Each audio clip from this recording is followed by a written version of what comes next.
Hey everyone, welcome back to the garden. Today we're definitely going to get some more plants in the ground, some of our plant haul. First I'll show you what has to be transplanted in order to get a couple of those items in. I'll show you where they are currently located and where they're going to go and what's going to take their place. And I'm also going to just take a quick walk around because it's been over a week I think since I did my last tour sometime in April. Today's May 6th. You might not see this video for a couple of days, but things have just exploded. We have had some beneficial rain, not a ton, but I feel like things have just really like doubled in size since last time we took a walk around. So come garden with us today and let's plant and perambulate.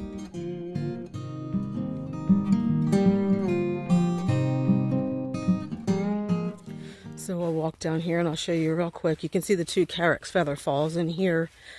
This really was just a holding location for these two. We bought them last year. I really like Carex Feather Falls and I knew I wanted them. I came across them, so I bought them late in the season, knowing full well. Wasn't really sure what I was going to do with them, so they're just here, but these are going to get moved. That's where the rose is going to go. I don't think we're going to get that in today. I just wanted to see if it would fit. So these are going to go under the lilac tree, the new standard we just got, and I'll show you where that's located at the front of our deck. So this is the lilac standard we just put in probably about, well, a little over a month ago maybe. You can see it's already blooming. It'll get much bigger. So the one Carex Feather Falls is going to go between these two boxwoods, and the other one is going to go between these two boxwoods. And then we have two of these variegated boxwoods that I bought at work. Probably in March. Those are going to replace the Carex Feather Falls because I really feel like we need some evergreen interest in that bed, some winter interest. Everything in there is either deciduous or perennial other than the evergreen structure plants. So I think these will provide a little bit of winter interest anyway. We have two of those. So I'll give you the stats on the boxwood real quick. I chose this one because it stays a little small. And also because I like the variegated foliage. Really pretty. So it's called a, whoops, sorry about that. It's called a golden variegated Korean boxwood. And it only gets, you see that, 18 to 30 tall, 12 to 24 wide.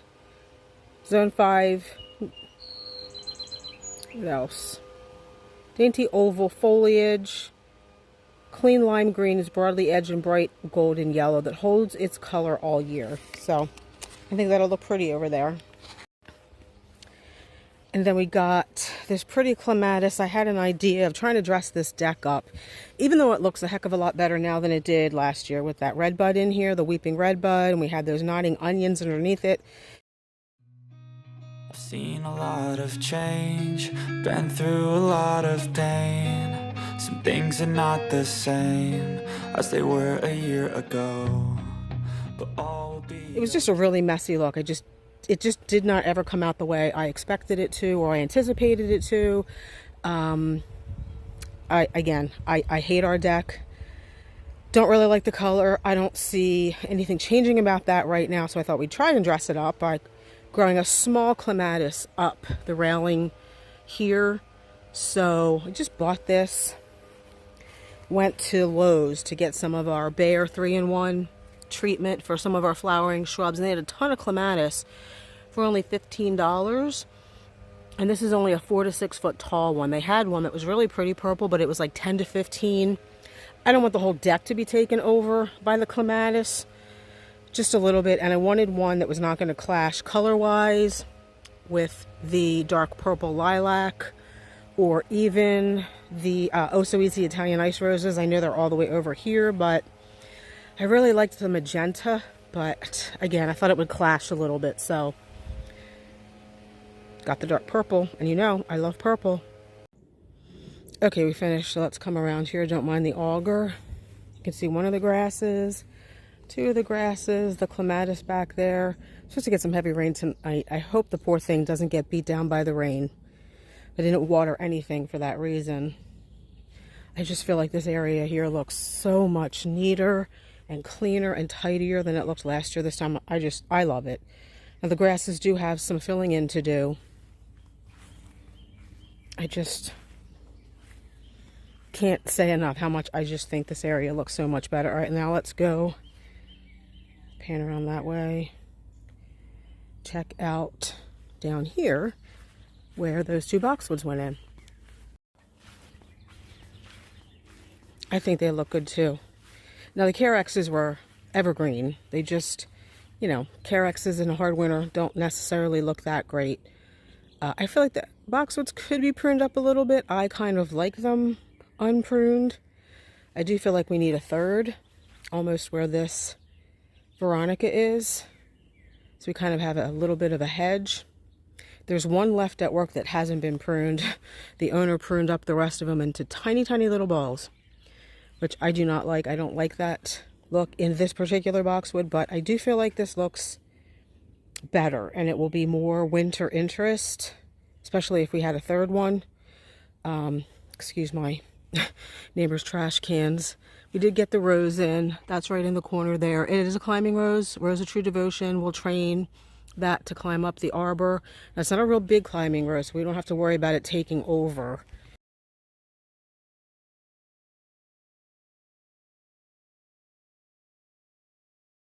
But we also, I can't remember what we moved out of that hole, but I want to put another blue arrow juniper there, and I did find a really nice size one that will fill in the space almost immediately because it's really big. I think it's a balled and burlap.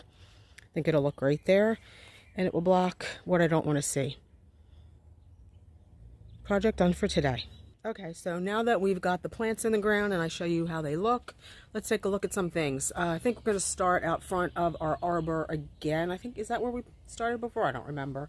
But that's where things have really started to pop. So let's go take a look what's going on out front. So I know when I popped through here in one of my latest videos, I said, look how big this hosta was.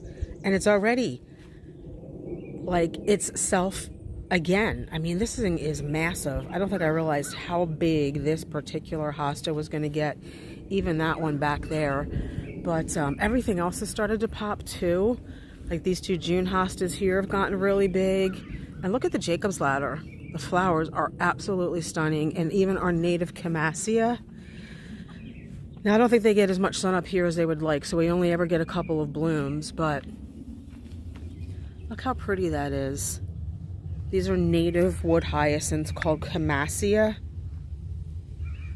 They have a little bit more of an open habit than some of the non-native Camassias that we all like to plant in our garden. But I think they're absolutely gorgeous. And there's a closer look of those stunning Jacob's ladder. And of course, the laurels are all blooming. I feel like with even just a little bit of rain that we had since we've planted these New Guinea impatiens, they've also kind of, I don't know, they just look brighter than they were. So pretty. So let's again come through here. Lady's mantle really benefiting from the rain that we received. Came through here a couple of days ago and I thought, why are they all laying on the ground? I thought maybe there was something wrong going on in here, because some of the plants we have in here are still growth like stunted from last year. I'm not sure what's going on in this bed. I might have to get some professional help, but they're not laying on the ground anymore. They're standing up straight, so maybe they just needed some refreshing rain, or should I say regenerating rain. The Virginia bluebells are done. I feel like they need to be cut back because they're laying over on the Leucothoi, which are blooming. Even the yew, I do see a dead branch on there, but it's only been in the ground for, gosh, I don't know how long ago we planted this, 3 weeks maybe? It's already got new growth. That's what that is. The two Burgundy Glow Ajuga that we planted as well, they're done blooming already. Now, I don't know that much about Ajuga, if I cut them back, if they'll rebloom, but the foliage is really pretty. Really is a Burgundy Glow, so I don't mind if they're done blooming already, but the pink lily of the valley have started to bloom. See if we can zoom in on a little bit. They're cute little bobbing pink heads. And of course, the Carex Bulls Golden just lights up the area. We do have a couple of reblooming azaleas at the very edge of this bed that are putting on a really pretty pink show right now. They are like different colors, which I really like. The light pink with a pink throat and then the darker pink flowers. Just a really pretty azalea. And of course the Hino Crimson, I'm pretty sure this is a Hino Crimson azalea, always steals the show at this time of the year. Once it's done blooming, we will cut it back a little bit because it has a tendency to get wider than it gets tall and kind of grow over all of its neighbors. Maybe you guys can help me out here. Any idea what's going on with this hydrangea?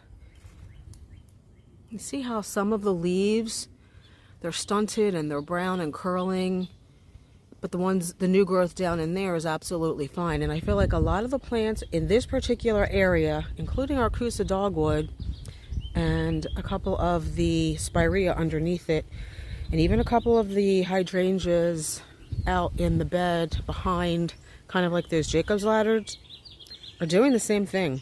Last year I thought maybe we had some plant growth regulator drift from the treatment we had done on our Norway spruce. You can see that. But I was told that the plant growth regulator doesn't really stay in the environment very long, so it shouldn't be affecting anything for a long period of time. Well, some of the same plants from last year are still behaving kind of oddly, and now some more plants are behaving oddly. I don't know if I should treat with a copper fungicide, but not liking the way some of my hydrangeas up here and spirea and even the Kusa dogwood are behaving. And I have to say I am glad to see that the catmint, the cat's pajamas catmint that we planted last year, are doing better than they were last year. Last year they were horrible. I was ready to rip them out, but even the wee white hydrangeas have put on lots of new growth this year, looking much healthier and stronger. I think our alliums over here might need to be divided. We only got 3. Up until this year, we've always had 10 or 12 bloom in here, so I don't know. We have so many things going wrong. I think our juniper here has cedar apple rust. Going to have to treat that, which kind of makes me think I don't want to plant another one in front of the fence. The good news is that our orange glow knockout rose is already blooming. That is really exciting. It has another couple of buds on there. The lilacs are also in full bloom and they smell amazing. Once they're done blooming, we're going to take them back a little bit because there is a lot of dead inside, and I'd like them to be a little bit smaller and fuller. I don't think I showed you guys at all. This is the Summer Towers red bud that I ordered and we received a couple of weeks ago. It's going to go in the bed up there. You can see once that bed, we extend that, this is going to be one of the trees in that bed. I see lots of buds as well on our Oh So Easy Italian ice roses. They're small, so I'm not sure if you can see them. I'm going to point a couple out. That branch has several buds on that branch. Buds right there. So I'd guess in another couple of weeks this is going to be in full bloom as well. You can see in there we have another bunch of those wild Camassia. We'll go around and get a better look. I just think they look so pretty here through the Little Henry Itea, especially when they kind of sway in the wind.